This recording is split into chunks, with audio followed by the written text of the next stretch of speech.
La teoría de las relaciones objetales y el psicoanálisis clínico.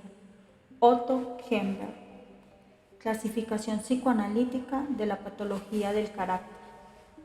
En este capítulo propongo una clasificación de la patología del carácter que integra recientes progresos en la comprensión de sus formas más severas y nuevos desarrollos de la metapsicología psicoanalítica. Con esta clasificación intento cumplir los siguientes fines. 1. Establecer criterios psicoanalíticos para los diagnósticos diferenciales entre distintos tipos y grados de severidad de la patología caracterológica. 2. Clasificar la relación entre el diagnóstico caracterológico descriptivo y el análisis metapsicológico, especialmente estructural. Y 3. Organizar subgrupos de la patología del carácter según su gravedad. Esta clasificación tiende a facilitar el diagnóstico de la patología del carácter, ofreciendo al clínico información más sistemática acerca de sus características descriptivas, estructurales y genético-dinámicas, e individualizando las constelaciones predominantes de defensas caracterológicas y de otros tipos que caracterizan a cada modalidad de patología. Por último, ayuda también a determinar el pronóstico en lo que atañe al tratamiento psicológico de estos pacientes, correlacionando los tipos de patología caracterológica con la indicación de tratamiento psicoanalítico o de otros procedimientos psicoterapéuticos de orientación psicoanalítica. Freud y Abraham describieron la patología del carácter desde el punto de vista psicoanalítico, sugiriendo las primeras clasificaciones basadas en motivaciones instintivas, en especial libidinales. Fenichel, que objetó estos y otros intentos de clasificación, incorporó los hallazgos de Reich y propuso una clasificación que combinaba fundamentos dinámicos y estructurales. Desde el punto de vista dinámico, Fenichel clasificó los rasgos del carácter en sublimatorios y reactivos, según que la energía instintiva fuera descargada libremente como parte del rasgo caracterológico o estuviera controlada por alguna contracarga que formara parte del mencionado rasgo. Según Fenichel, el tipo sublimatorio se acerca a la normalidad y no se presta para otras subdivisiones. El tipo reactivo, en cambio, refleja una patología de la personalidad y dentro de él se puede distinguir las actitudes de evitación, fóbicas, y de oposición, formación reactiva. Desde el punto de vista estructural, Fenichel definió el carácter como las modalidades habituales del yo de adaptarse al mundo externo, al ello y al superyo, y los tipos característicos de combinación recíproca de estas modalidades. Por consiguiente, las patologías del carácter fueron vistas como limitaciones o formas patológicas de tratar el mundo externo, las tendencias instintivas y las demandas superyoicas, o como perturbaciones de la manera en que se combinan estas tareas. Conciliando los puntos de vista dinámico y estructural, Fenichel subdividió el tipo reactivo en comportamiento patológico respecto del ello, incluyendo entre otros los clásicos rasgos oral, anal y fálico. Comportamiento patológico respecto del superyo, incluyendo el masoquismo moral, la aparente falta de culpa, la criminalidad y los caracteres exoactuadores, y el comportamiento patológico respecto de los objetos externos, incluyendo los celos patológicos, las inhibiciones sociales y la pseudosexualidad. Con todo, Fenichel no se mostró satisfecho con las clasificaciones propuestas. Reconoció que toda persona presenta al mismo tiempo rasgos sublimatorios y reactivos, y sugirió que estos últimos pueden ser subdivididos por analogía con las neurosis, por la sencilla razón de que mecanismos similares a las diversas modalidades de formación de síntomas funcionan también en la formación de los rasgos del carácter. Siguiendo estos lineamientos, describió los caracteres fóbico e histérico como los equivalentes caracterológicos de las respectivas neurosis sintomáticas. En una exhaustiva revisión de los conceptos psicoanalíticos del carácter, Prelinger y colaboradores comentan que la clasificación propuesta por Fenichel cuenta con la general aceptación de la teoría psicoanalítica actual. Por mi parte, creo que es oportuno examinar la clasificación de Fenichel en vista de los avances realizados desde la publicación de su clásico trabajo en la comprensión de la patología y el tratamiento de los desórdenes del carácter, así como en el conocimiento de la patología del carácter de tipo fronterizo. En mi clasificación de la patología del carácter, trataré de incorporar los recientes conocimientos respecto de la gravedad y el pronóstico de los desórdenes caracterológicos, destacando los hallazgos acerca de las consecuencias estructurales de las relaciones objetales patológicas sobre el yo y el superyo, aplicando mis anteriores estudios de las perturbaciones estructurales a pacientes con estados fronterizos. Mi clasificación abarca 3 desarrollos patológicos principales. 1. Patología de las estructuras del yo y el superyo. 2. La patología de las relaciones objetales internalizadas. Y 3. La patología del desarrollo de los derivados de instintos libidinales y agresivos. Fundamentos de la clasificación propuesta. 1. Respecto del desarrollo instintivo. En contraposición con anteriores intentos de clasificación psicoanalítica de la patología del carácter, basados en las etapas del desarrollo de la libido, en la clasificación aquí propuesta se supone que, desde el punto de vista clínico, se distinguen 3 niveles principales de fijación de los instintos: un nivel superior en el que prevalecen las tendencias genitales, un nivel intermedio con predominio de los puntos de regresión y fijación pregenitales, sobre todo orales, y un nivel inferior en el que tiene lugar una condensación patológica de las tendencias genitales y pregenitales, con predominio de la agresión pregenital. Esta clasificación incorpora los hallazgos publicados en un trabajo anterior acerca del desarrollo de los instintos en pacientes con una organización de la personalidad de tipo fronterizo. 2. Respecto del desarrollo del superyo. En la presente clasificación se supone que únicamente en el nivel superior de la patología caracterológica se presenta un superyo más o menos bien estructurado, aunque excesivamente severo, en tanto que los niveles intermedio e inferior reflejan grados variables de falta de integración del superyo, así como el predominio de precursores superyoicos sádicos sobre otros componentes superyoicos. Estas suposiciones se basan en el estudio de Jacobson acerca del desarrollo normal y patológico del superyo. 3. Respecto de las operaciones defensivas del yo y en particular de la naturaleza de los rasgos patológicos del carácter. Siguiendo el modelo estructural elaborado en el capítulo 1, se supone la existencia de 2 niveles generales en la organización defensiva del yo. 1. Un nivel básico cuyo mecanismo más importante es la escisión o disociación primitiva. Y 2. Un nivel más avanzado en el cual la represión reemplaza la escisión como mecanismo central.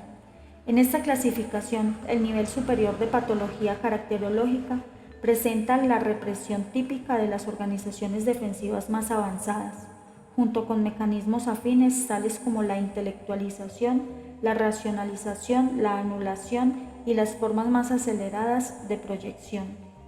Lo mismo puede decirse del nivel intermedio de la patología del carácter, salvo que además los pacientes suelen presentar algunos de los mecanismos de defensa que con una modalidad más acentuada caracterizan el nivel inferior. En el nivel inferior predomina la disociación primitiva, con un concomitante deterioro de la función sintética del yo y la presencia de mecanismos afines tales como la negación, formas primitivas de proyección y la omnipotencia. La clasificación propuesta clasifica los rasgos patológicos del carácter en un continuo que va desde los sublimatorios en un extremo, pasando por los inhibitorios o fóbicos y los reactivos, hasta llegar a los rasgos con más fuerte penetración instintiva en el otro extremo. De esto se infiere que cuanto más bajo es el nivel de la organización defensiva del yo, mayor es el predominio de los rasgos caracterológicos patológicos, en los que la manifestación de la defensa y del impulso están ligados de tal manera que la expresión del impulso principal se hace evidente por medio de la defensa. En el carácter normal prevalecen los rasgos sublimatorios, En el nivel superior de patología predominan los rasgos inhibitorios y reactivos. En el nivel intermedio aparecen defensas que combinan formaciones reactivas contra los instintos y la manifestación todavía parcial de los impulsos instintivos rechazados, y el nivel inferior se caracteriza por defensas con fuerte infiltración de elementos instintivos. 4. Respecto de las vicisitudes de las relaciones objetales internalizadas. En el nivel superior, la identidad del yo con sus respectivos componentes, el concepto del sí mismo y el mundo de las representaciones están bien establecidos y no existe ninguna patología particular en las relaciones objetales internalizadas. Lo mismo puede decirse del nivel intermedio, exceptuando que las relaciones objetales suelen ser más conflictivas que en el nivel superior.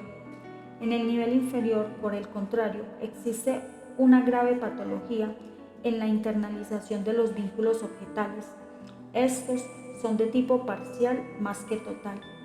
En otras palabras, no se ha llegado a la constancia objetal, o sea, la capacidad del niño de mantener su apego a la persona amada y a su representación interna, a pesar de la frustración y la hostilidad presentes en la relación. Esta incapacidad de establecer una relación tolerando e integrando los aspectos buenos y malos del objeto y del sí mismo y de sus respectivas representaciones está reflejada en el síndrome de difusión de la identidad.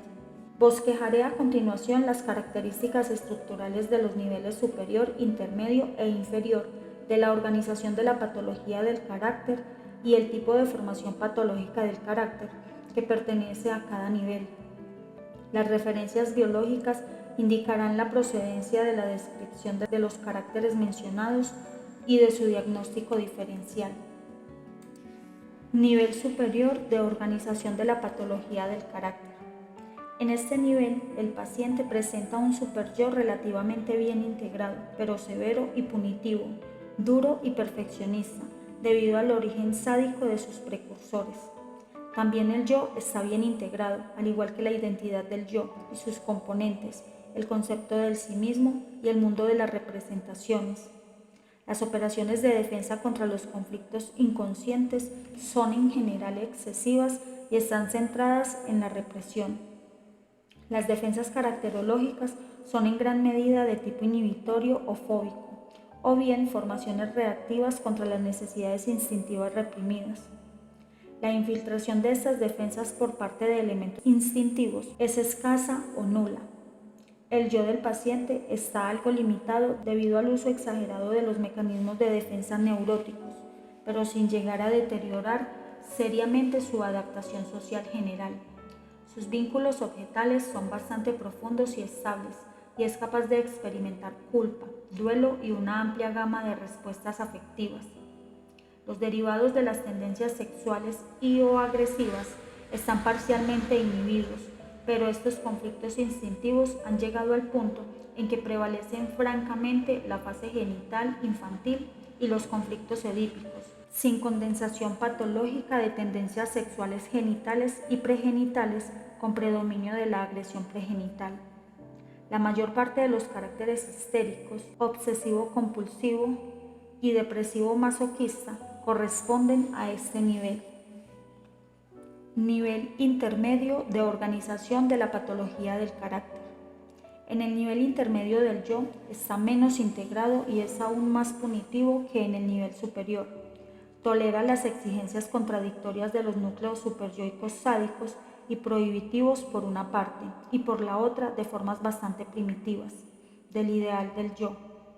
Así, las demandas de grandeza, poder y atractivo físico coexisten con las de estricta perfección moral, manifestándose en un desvanecimiento parcial del límite entre el superyo y el yo del paciente. La deficiente integración del superyo se expresa también en las proyecciones parciales de núcleos superyoicos, que se evidencian en una disminución de la capacidad de sentir culpa y en las tendencias paranoides del paciente, en contradicciones en las escalas de valores del yo y en marcadas variaciones del estado de ánimo, que son debidas a la naturaleza primitiva de la regulación del yo por parte del superyo. Esta integración deficiente del superyo que se refleja en las demandas inconscientes contradictorias impuestas al yo, explica también la aparición de defensas caracterológicas patológicas que combinan formaciones reactivas contra los instintos con una parcial manifestación de los impulsos instintivos. Las defensas de tipo inhibitorio son más escasas que en el nivel superior, en tanto que las formaciones reactivas se hacen más prominentes. Los rasgos del carácter presentan una mayor infiltración de tendencias instintivas, tal como lo demuestran las expresiones disociadas de necesidades sexuales y agresivas inaceptables y una impulsividad estructurada en ciertas áreas. La represión es aún el principal mecanismo de defensa del yo, junto con otras defensas afines como la intelectualización, la racionalización y la anulación. Al mismo tiempo, el paciente presenta ciertas tendencias disociativas del yo en determinados campos, es decir, una recíproca disociación de estados yoicos contradictorios, junto con mecanismos de proyección y negación. Aparecen conflictos pregenitales, especialmente orales, aunque se haya llegado ya a la etapa genital del desarrollo de la libido.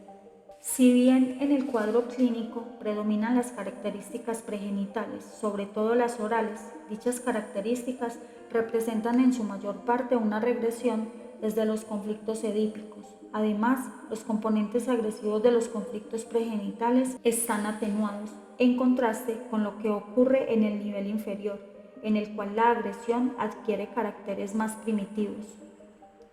Los vínculos objetales siguen siendo estables en lo que representa a su permanencia, a la profundidad de la relación con los demás y a su naturaleza marcadamente ambivalente y conflictiva.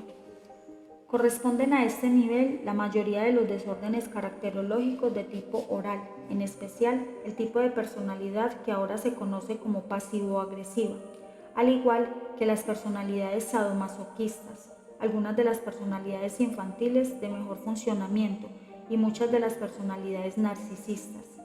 Este nivel comprende también a muchos pacientes que presentan una desviación sexual estable y estructurada y que son capaces de mantener dentro de tal desviación relaciones objetales relativamente estables. Nivel inferior de organización de la patología del carácter. La integración del superyo es en este caso mínima, en tanto que alcanzan su grado máximo las tendencias del paciente a proyectar los núcleos superyoicos primitivos y sádicos. Hay un grave deterioro de su capacidad de sentir preocupación y culpa, y los fundamentos de su autocrítica fluctúan constantemente. En este nivel, el individuo presenta comúnmente rasgos paranoides, que se originan en la proyección de los núcleos superyoicos y en el excesivo uso de formas bastante primitivas de proyección, sobre todo la identificación proyectiva, que es uno de los principales mecanismos de defensa del yo. Los límites entre el yo y el superyo se desvanecen por completo.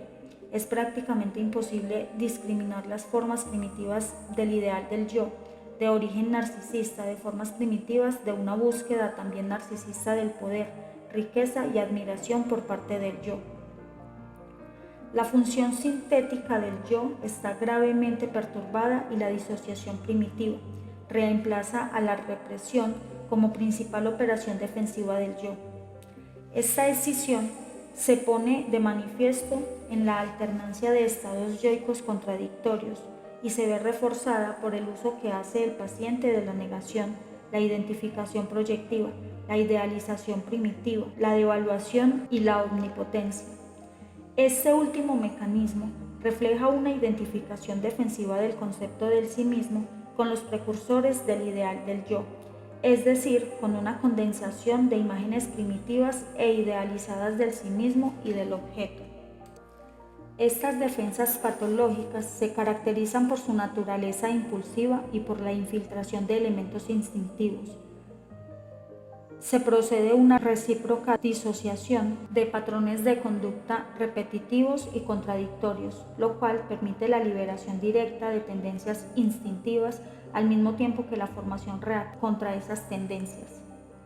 Careciendo de un yo integrado y de la capacidad de tolerar sentimientos de culpa, estos pacientes tienen poca necesidad de recurrir a las racionalizaciones secundarias de los rasgos patológicos del carácter.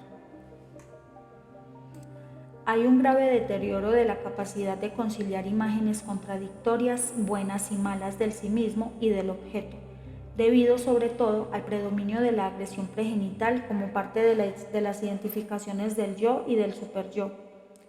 La excesiva agresión pregenital causa también una condensación patológica de los conflictos pregenitales y genitales, con predominio de la agresión pregenital, y se pone de manifiesto en los derivados de tendencias infantiles perverso-polimórficas, con infiltración de elementos sádicos, que contaminan todas las relaciones objetales internalizadas y externas.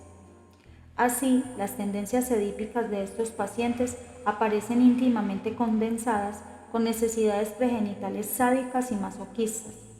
Los impulsos edípicos pueden expresarse entonces de manera directa, como por ejemplo a través de fantasías masturbatorias vinculadas con los primitivos objetos parentales. La incapacidad de integrar imágenes del sí mismo y del objeto, de origen libidinal y de origen agresivo, se traduce en el establecimiento de relaciones objetales de características gratificantes o amenazadoras. Estos pacientes son capaces de sentir empatía por los objetos en su totalidad. Sus vínculos se refieren a objetos parciales, lo cual pone en evidencia que no han logrado la constancia objetal. La falta de integración de las representaciones del sí mismo se refleja en la ausencia de un concepto integrado del sí mismo. Su mundo interno está poblado por caricaturas de los aspectos mejores o más horribles de las personas significativas. La falta de integración de estas exageradas representaciones hace que estos pacientes no puedan sentir que cada uno de sus objetos internos tiene un lado bueno y un lado malo. Del mismo modo, la imagen interna de ellos mismos es una caótica mezcla de representaciones vergonzosas, amenazadas y exaltadas. La ausencia de un mundo integrado de representaciones internalizadas objetales totales y de un concepto estable del sí mismo produce el síndrome de difusión de la identidad. De hecho, este síndrome es una característica sobresaliente del nivel inferior de la patología caracterológica. La falta de integración de las tendencias libidinales y agresivas contribuye a una general falta de neutralización de la energía instintiva y una acentuada disminución del área libre de conflictos del yo. Todos estos factores, junto con los afectos desintegrados de la excisión y sus mecanismos afines, y la ausencia de organizadores yoicos fundamentales, como lo son un concepto integrado del sí mismo y un superyo estructurado, contribuyen al grave debilitamiento del yo. Esta labilidad yoica se refleja sobre todo en la intolerancia a la ansiedad, la falta de control de los impulsos y la falta de desarrollo de canales de sublimación, como lo demuestran el fracaso crónico en actividades creativas.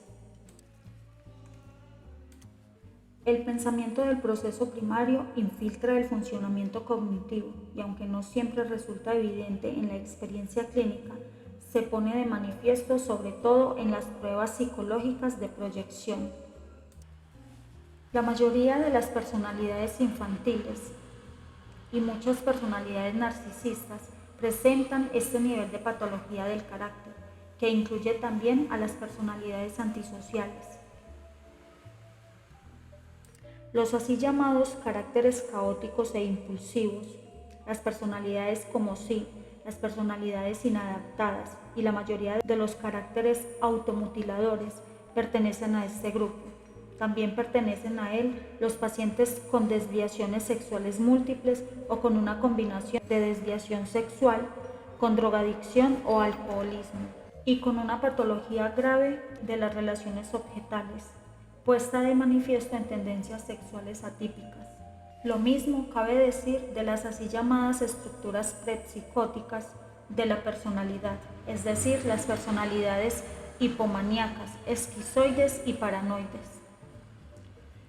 El siguiente paso en la escala nos llevará al campo de la psicosis. En efecto, el nivel inferior que acabo de describir comprende los pacientes que son habitualmente incluidos en la categoría de los desórdenes fronterizos o caracteres psicóticos, o que presentan una organización de la personalidad de tipo fronterizo.